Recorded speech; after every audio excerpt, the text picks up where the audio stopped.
La libérale Maria Corina Machado, frappée d'inéligibilité par le régime en place, a remporté dimanche les primaires de l'opposition au Venezuela en vue de l'élection présidentielle de 2024 que briguera le président Nicolás Maduro.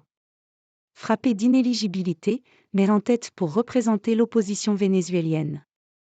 La libérale Maria Corina Machado a remporté dimanche 22 octobre les primaires de l'opposition au Venezuela en vue de la présidentielle de 2024, selon la commission qui organisait le scrutin. Celle qui appartient à l'aile la plus radicale de l'opposition l'a emporté avec 26% des voix, d'après la commission qui a dépouillé près de 92% des bulletins de vote.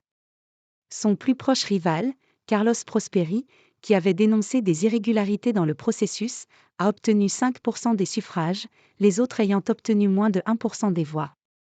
Nous faisons partie d'une histoire citoyenne et ce que nous avons vu aujourd'hui, dimanche, est une avalanche citoyenne à l'intérieur et à l'extérieur du Venezuela, a déclaré Maria Corina Machado avant l'annonce des résultats, évoquant les électeurs dans le pays et de l'étranger. Libérale et fervente opposante au chavisme. Cet ingénieur de 56 ans et ex-député s'est, cependant, vu interdire en juin d'exercer toute fonction publique pendant 15 ans.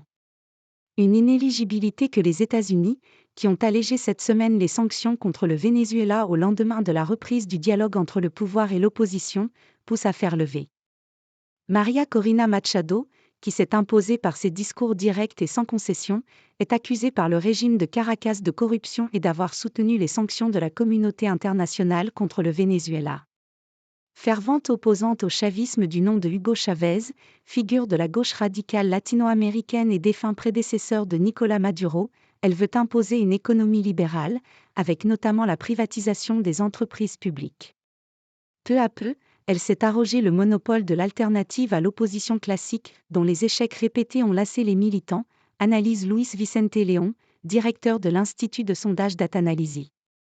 Les primaires se sont tenues au terme d'une semaine riche en annonces, avec un accord entre le pouvoir et l'opposition pour que se tienne une présidentielle au second semestre 2024, la libération de 5 prisonniers politiques, le déblocage de 3 milliards de dollars de fonds gelés pour des dépenses sociales, et surtout, une levée temporaire des principales sanctions américaines.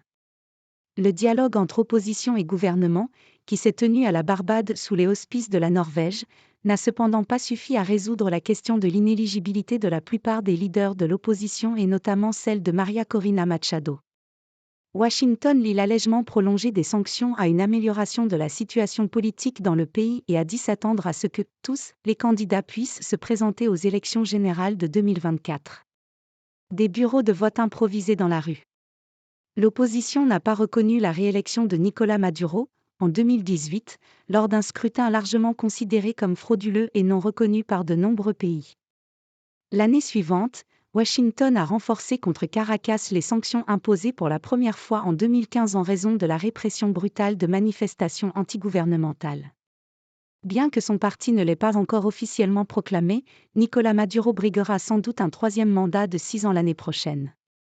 Les primaires visant à désigner son prochain rival ont été organisées dans une improvisation relative, après des mois de tergiversation, mais aussi d'opérations de sabotage orchestrées par pouvoir, selon l'opposition. Cette dernière a renoncé à faire appel au Conseil national électoral, CNE, pour organiser le vote, jugé trop proche du pouvoir. Certains bureaux de vote ont ainsi dû être improvisés dans la rue, d'autres chez des particuliers. Je veux un changement, pour mes enfants, pour mon pays, a témoigné Margarita Fuenmayor, une habitante d'un quartier de la capitale Caracas, bastion pro-gouvernemental, qui a proposé sa maison comme bureau de vote.